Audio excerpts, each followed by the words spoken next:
Capítulo 37. Vanessa andou pela biblioteca com um passo quase saltitante, suas mãos cruzadas atrás das costas, suprema confiança brotando em contraste com seu desconforto anterior. Brevemente ela voltou sua mente para a rainha dracônica, e um pouco de pena surgiu pela mulher. Coitadinha, sempre temendo minha vingança, nunca realmente acreditando que eu a perdoei porque ela nem mesmo se perdoou. A aura de culpa que uma vez engolfou a rainha dracônica diminuiu muito ao longo dos anos, e cada uma das poucas vezes que a dupla se encontrou, a rainha parecia mais e mais radiante conforme ela se tornava ela mesma. Eu simplesmente não consigo odiá-la, ela era apenas uma monarca esforçada, sem nenhuma esperança real. Os culpados se foram, e não é como se ela tivesse me entregado a Astraca, nem mesmo Sua Majestade esperava que eu fosse levada. Ela pensou, e então afastou esse pensamento de sua mente. Em vez disso, ela começou a folhear os livros. As cópias encadernadas em couro eram vastas em número, mas graças à reorganização usando o sistema Dewey promovido pelo Império Feiticeiro, a seção certa provou ser fácil de encontrar, não história. Ela foi para a mitologia, os mitos das eras fundadoras do Reino Dracônico, muito antes de ser uma entidade política e cultural única. As histórias reunidas de inúmeros bardos cantando histórias meio lembradas e completamente exageradas de figuras cujos nomes eram frequentemente distorcidos ou mesmo inventados simplesmente para preencher a lacuna deixada por um nome esquecido pelo tempo. Vanessa levantou a mão e puxou um livro grosso de uma prateleira que estava na altura dos ombros dela, estampado em tinta dourada. O título dizia: O Livro de Muitos Reis. Ela o colocou debaixo do braço. Foi até uma mesa próxima e o colocou sobre ela com a reverência que seu mestre lhe dera nos dias distantes de seu primeiro aprendizado com ele. Ela começou a ler a língua de seu país natal com uma velocidade que teria chocado um estudioso, e enquanto lia as palavras dadas a ela por pessoas que morreram séculos antes de ela sequer ser concebida, ela ansiava por falar com elas, para ressuscitar a alma dos mortos que falaram com ela ao longo dos anos desaparecidos e dizer-lhes: obrigada por seu trabalho em preservar o que de outra forma teria sido perdido.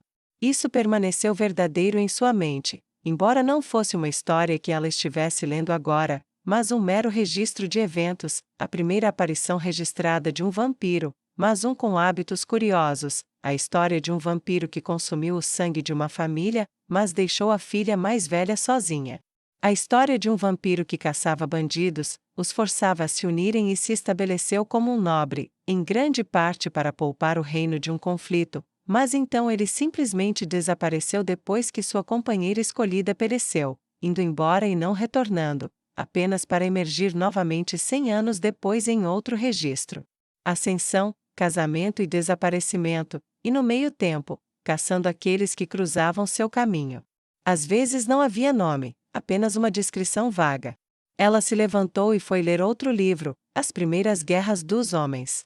Um registro de histórias ambientadas diante dos 6 grandes deuses. Ela folheou de página mofada para página mofada. Tecnicamente, vampiros são imortais, mas a maioria morre, ou mortos por mortais, ou se matam quando se cansam de viver. Até agora, o vampiro mais velho que eu conheci era Xenophas Risimberum, mas esse?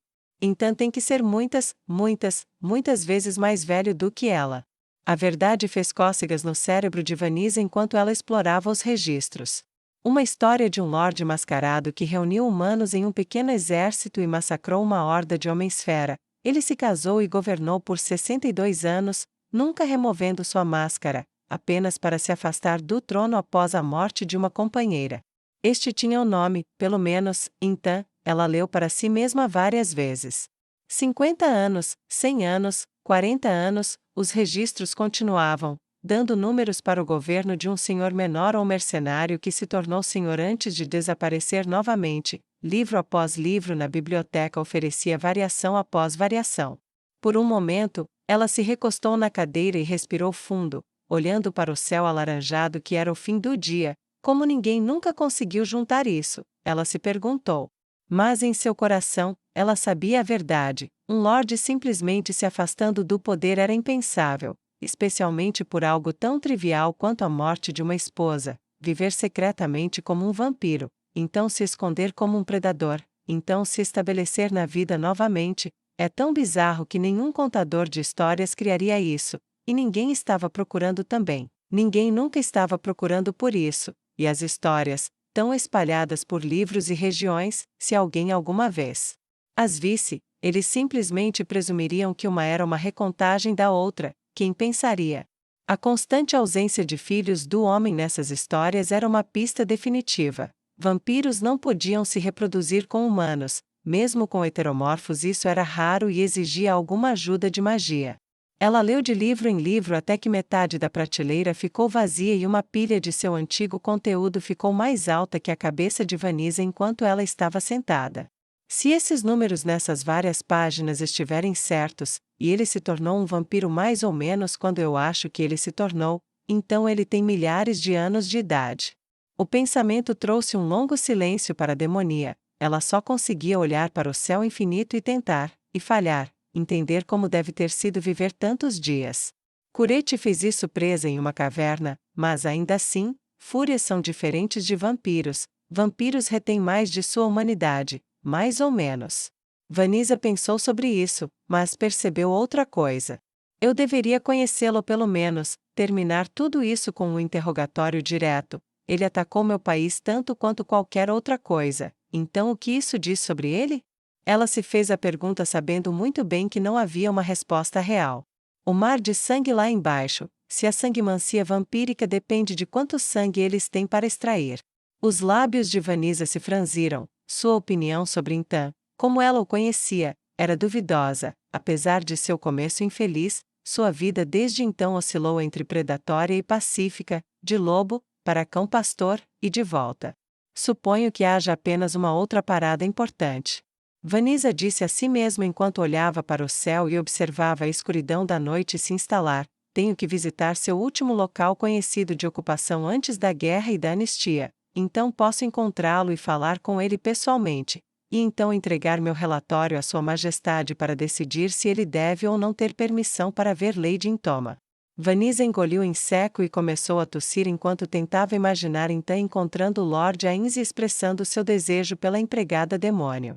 Já ouvi falar de pais assustadores sobre suas filhas, mas e quando o pai é um deus? Ela se perguntou e por longos e felizes minutos, sua risada encheu a biblioteca vazia até que chegou a hora de guardar sua pesquisa e passar para o próximo passo.